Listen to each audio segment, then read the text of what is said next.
Hey y'all, it's Dr. Know-It-All. I'm coming to you from the gym again, busy day. The Honda dealership is behind me, and that actually touches on today's topic, which is Tesla as an aspirational versus a mass market brand. So since its inception, I mean, I can even remember all the way back to when the Roadster came out, that was a car that I thought, wow, that's a really cool car. But of course, the Roadster was like just beyond anything that I could even imagine affording because it wasn't a practical car. But when the Model S came out, and I think I saw my first one in maybe 2013-ish, something like that, I was like, oh, that's a car I really want. It's around $100,000. It's something that is practical, but also just really cool. It's an electric vehicle. That was something that I aspired to. Couldn't afford it at all, of course, but I was like, someday I'll be able to afford one. And as it turns out, they now have the Model 3 and the Model Y, and we own one of each of those. But those are still aspirational cars in terms of their cost, although things are changing pretty rapidly now, especially with the tax reduction in the United States in particular, and other countries as well. But, you know, we're going from a spot where these cars have been very much aspirational to a spot where they are now getting to be more affordable. And the really critical moment happens when the Model 2, whatever this Mexico car, and developed in Shanghai and Berlin as well, but whenever this next generation car comes out and is probably going to be sold under $30,000 in the United States, and who knows what else elsewhere. But when that car comes out, Tesla is moving from a very aspirational brand to a much more affordable brand. When you get into that range, you suddenly change the nature of your being, of, you know, your entity as a company. And that is an interesting potential stumbling block for Tesla. And I guess this also relates to the fact that the Chevy Bolt was just discontinued by GM, and that is very much a mass market car. My brother has one of those. It's a great car. I really enjoy it. In fact, that's what got me. I was like, oh yeah, I got to get an EV, because he had one. He put it on Model 3 on order in 2017 or maybe early 2018. But the wait time was so long for it that he and his wife decided to buy a Chevy Bolt instead. And I was like, wow, this thing's great. It's got so much pickup compared to a gas car. It's got all of this stuff. And of course, then I knew that I would prefer to get a Tesla instead. And of course, waited until we could afford one. So anyway, that's the kind of sequence that happens. But you know, the Bolt is a smaller car than a Model 3, very much a different shape than a Model 3. It's not a sedan, it's more of a hatchback. It's more along the lines of the kind of general shape that the Tesla Model 2 is going to look like, in my opinion. I think, actually, interestingly enough, I just saw Tasha Keeney today. She was talking about how the new Tesla Model 2 was probably going to take a lot of cues from the Cybertruck. So I'm like, I just got to give myself a little kudos here, pat on the back, because July of 2020, maybe even earlier than that. I have to go back and look. But anyway, I had a whole thing where I designed the car, and it was definitely in stainless steel. I was like, this is the way to go.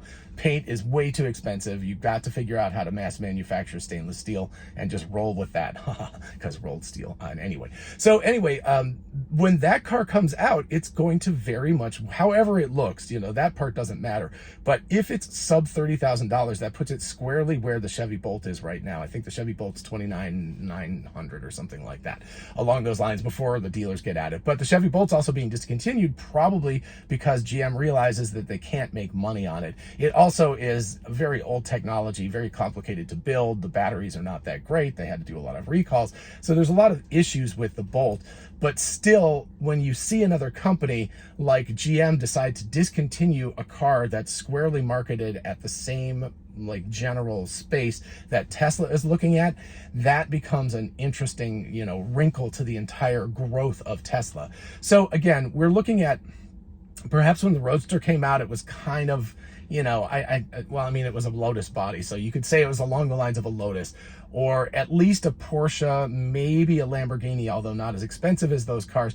But, you know, it was in that very, very high toy car market that has very, very few people who purchase those vehicles because they're very expensive and they're not that practical. When the Model S came out, it moved much more into the level of you know, competing with BMW and Mercedes. Those would be the two major players. Also Lexus and you know, maybe Range Rover, although they don't have the right kind of car. But, you know, it's in that upper echelon of consumer vehicles where you have to be a relatively affluent person to be able to afford it. The Model Y and the Model 3 go down squarely into a lot of Mercedes and BMW. They're kind of more standard type of vehicles, not their big ones. Forgive me, I can never remember all the different model numbers and stuff for these cars, but you know what I'm talking about. You're going from your big sedans and stuff and your big SUVs down to your smaller sedans and smaller crossover SUVs.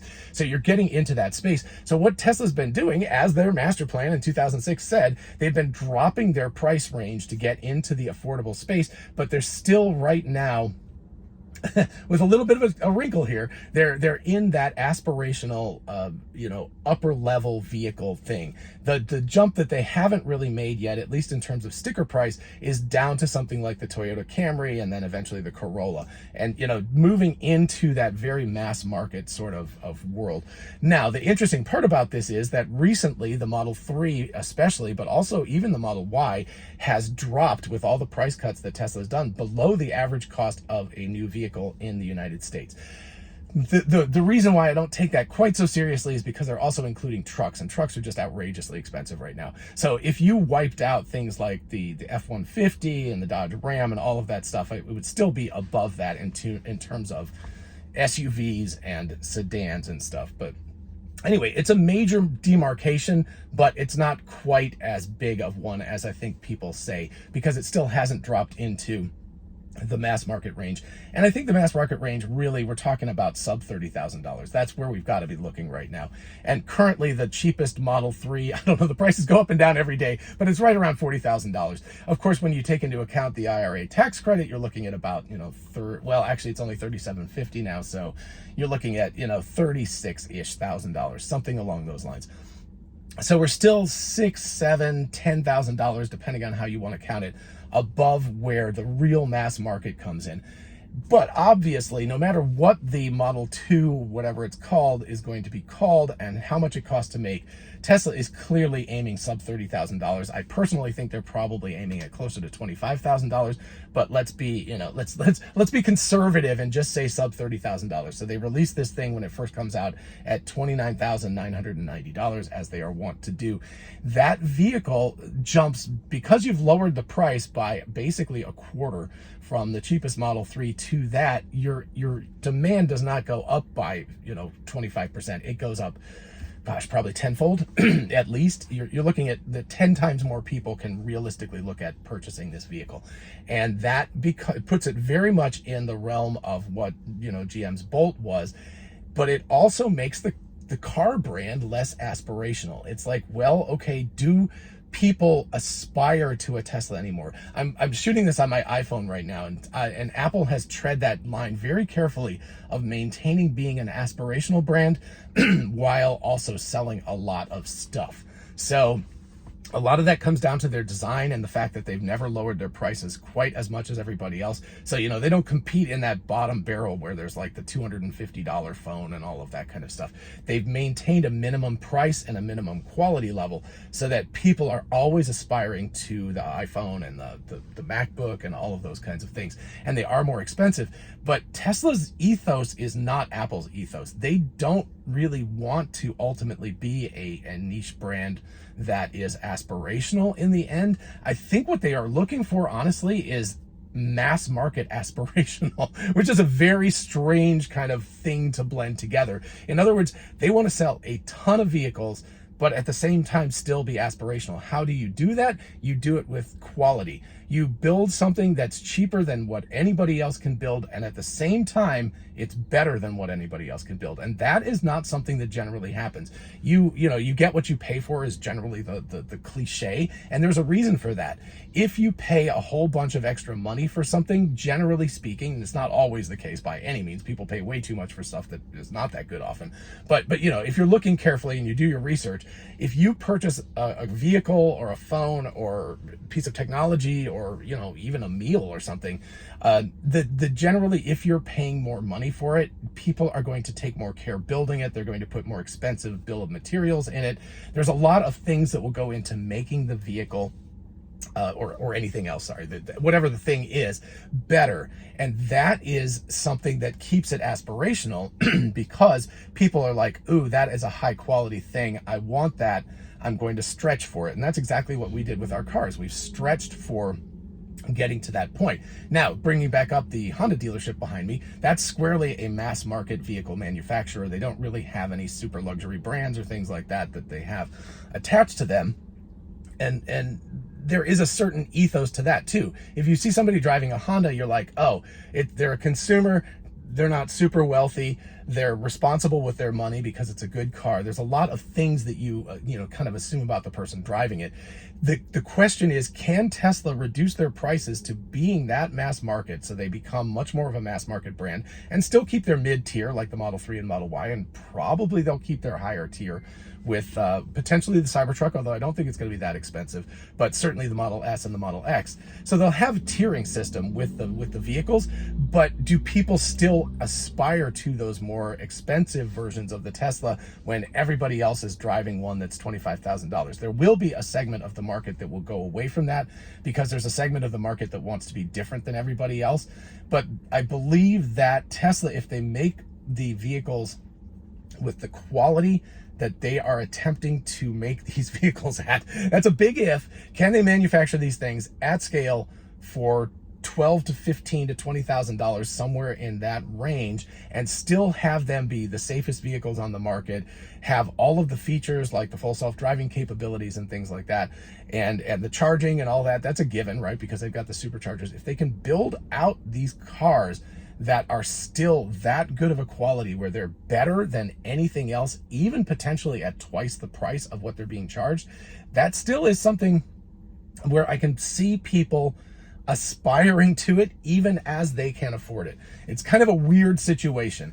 It's a thing like I don't even know. There's kind of almost no precedent. Like I said, Apple is a good example of continuing to keep their niche. It would be like if Apple released a $100 iPhone that was just as good as $300 or $400 phones from other manufacturers, the super high quality, and they could probably manage to do that. They honestly could, but they don't want to play in that space. And what Tesla is doing is sort of the equivalent of that. They're looking to try to release a $100 iPhone, which is going to have the quality of an iPhone at the same time costing, half to a third as much as other iPhones. If Tesla can manage to walk that careful line, then they are going to take over the world. The danger, of course, is that you could have the opposite happen, where if these cars feel cheap and people don't like them that well, that puts a bad taste of the entire brand in everyone's mouth, and the company could have a huge hit in terms of the brand recognition and whether people want to purchase their cars in the future, et cetera, right? See, that's the danger if they fall off this tightrope. But if they can cross this chasm from aspirational brand to mass market brand and still maintain the aspirational aspects of the car that they had when it was aspirational, so the quality, the desirability, all of that kind of stuff, if that still remains there at the same time that they've crossed into the cheap world, the less expensive, I shouldn't say cheap because they are not going to make cheap cars, but if they can do that, and I think Tesla can, we're looking at a situation where Tesla can basically take over the world. If you can build a car for half the price of even gas cars that's better than any of these other cars, and people aspire to something they can afford, that's a pretty amazing situation to be in. So here's, fingers crossed to Tesla for doing this. I hope they can manage this, but it is going to be an interesting little traverse they're going to have to do to get from fully aspirational brand to fully mass market brand and still maintain the interest and the desire that people have to purchase that vehicle.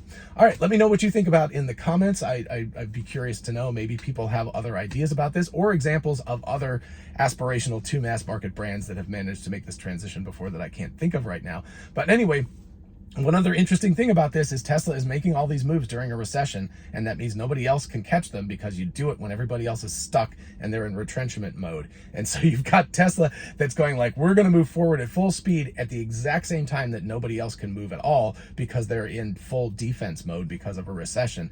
That also puts them in a really interesting spot to be able to make all of this stuff happen. All right, anyway, let me know what you think. Definitely like and subscribe to the video, all that kind of good stuff. Check out the merch store, check out the Patreon, check out the channel membership, all of that good stuff. And everybody have a lovely day. I'm going into a whole bunch of meetings, so I will see you all later. Bye-bye.